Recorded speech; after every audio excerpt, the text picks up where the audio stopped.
일정이 예정이 돼 있었습니다. 영남 네. 유세 일정이 예정이 돼 있었고, 그래서 지금 국민의힘 지도부에서 의총을 끝내고 김문수 후보를 만나기 위해서 대구로 내려갔다라는 소식까지 전해졌는데, 지금 오히려 김문수 후보는 모든 유세 일정을 중단하고 서울로 올라가겠다 이런 입장을 밝혔거든요. 지금 어떻게 좀 이 상황을 해석을 해야 할까요?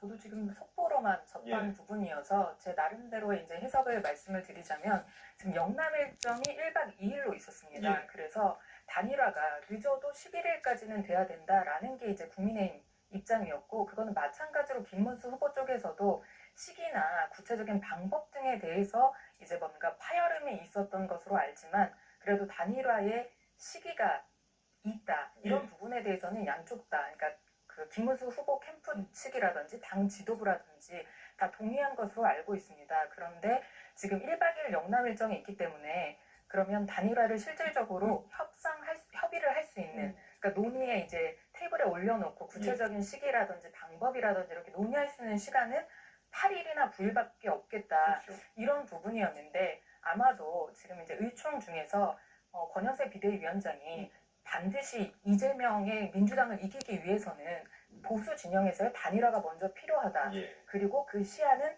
늦어도 11일까지다. 이렇게 얘기를 한 바가 있어서, 또 본인이 만약에 11일까지 단일화를 하지 못하면, 실패한다라고 한다면 비대위원장직을 내려놓겠다.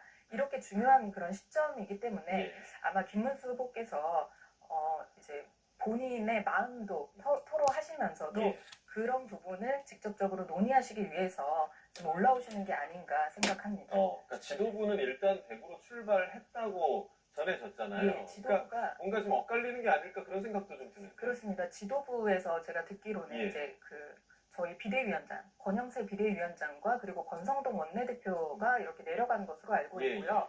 그러나 단일화에 대해서 단일화 기구를 이제 캠프 내에서도 이게 설치한 것으로 알고 있고, 또 여러 가지 당무를 담당하는 실무자들이 전부 다 서울에 저희 당에 있기 때문에, 의회에 있기 때문에 구체적으로 논의를 하기 위해서는 일단은 설득을 하러 간 지도부 외에 다 같이 모여서 논의를 해야 될 필요성이 있기 때문에 아마 서울로 전격적으로 올라오려고 하는 게 예. 아닌가, 저는 그렇게 해석이 됩니다. 예. 자, 단일화를 두고 지금 국내임 내용이 점점 더 커지고 있는 그런 분위기인데, 지금 방금도 속보도 함께 보셨고, 지금 분위기 좀 어떻게 보고 계십니까? 사실상 뭐 단일화가 완전히 엎어질 수도 있다, 그런 가능성도 생겨나는 것 같습니다. 예. 왜냐하면 지금 이제 김문수 후보 측에서 굉장히 강하게 반발한 게 후보를 끌어내리려고 한다라는 표현을 썼거든요. 예. 근데 이 말은 저는 아마 결정적인 트리거는 이 당이, 국민의힘이 이번에 5월 8일에서 9일 정국회를 개최하고 10일에서 11일 전당대회를 개최한다라고 한 부분이 좀 결정적이었던 것 같습니다. 그러니까 어떤 안건인지도 제대로 밝히지 않고 이것을 소집하겠다, 그리고 열겠다라고 명확하게 밝힌 것부터가 이미 김문수 후보를 어떻게 보면 제거하고 한덕수 후보를 새롭게 세우기 위한 작업이 시작된 것 아니냐라는 식으로 굉장히 반발을 하고 있는 것으로 보이고, 그러다 보니까 끌어내리려고 한다라는 격한 표현까지도 쓰고 있는 상황인 것 같습니다. 예. 그래서 아마 지금 국민의힘과의 대화 자체가 상당히 이제 원활하지 않고 심지어는 단절될 가능성도 보인다라는 생각이 드는 게, 일정을 중단하고 만약에 김문수 후보가 직거에 들어간다라고 한다면 사실 시간은 결국 김문수 후보의 편인 거거든요. 아무리 한덕수 후보가 직접 찾아가서 만나겠다, 혹은 국민의힘 지도부가 직접 찾아가서 만나겠다라고 한다고 한들 협상 자체에 임하지 않겠다, 그러니까 협상의 테이블 자체에 앉지 않겠다라고 한다면, 사실 지금 국민의힘 측에서 생각하고 있는 마지노선인 뭐 11일이라던가 이런 기한을 쉽게 지나칠 수가 있는 상황이기 때문에, 결국 시간이 지나면 지날수록 국민의힘 측에서는 김문수 후보 측의 요구사항을 들어줄 수밖에 없는 상황으로 갈 거다. 그렇기 때문에 저는 협상 자체가 무산되고 단일화 자체가 엎어질 가능성이 커지고 있다, 이렇게 보입니다. 네. 지금 조금 전에 지금 화면을 다시 한번 보고 계셨는데, 김문수 후보 옆에 지금 국민의힘 의원들이 있었거든요. 좌측에는 엄태영 의원이었던 것 같고, 오른쪽에 김대식 의원인가요? 네.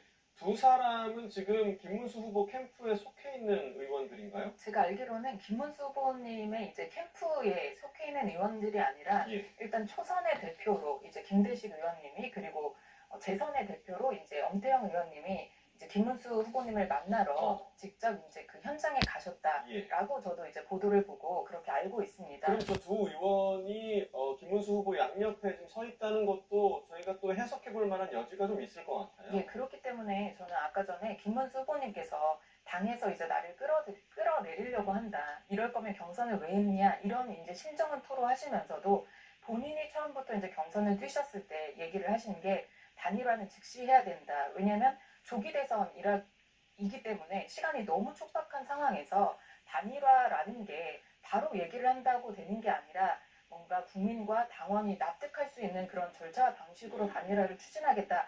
이렇게 말씀을 하셨기 때문에 본인이 이제 후보가 정말 어렵게 저희 국민의힘 후보가 되시고 그런 다음에 이제 바로 단일화 논의가 이렇게 나오다 보니까 아마 그런 서운하고 섭섭하고 이런 심정에 대한 토로는 맞지만 예. 옆에 계신 의원님들 같이 이제 서울로 올라오신다고 하고 지도부 이제 두 분이 뭐 비대위원장이라든지 원내대표라든지 예. 두 분이 내려가시는 것보다 지금 다 같이 아마 다 기다리고 있는 상황일 겁니다. 그래서 서울에 올라와서 의회에서 본격적으로 단일화에 대한 논의를 할 것이다 이렇게 보이고요.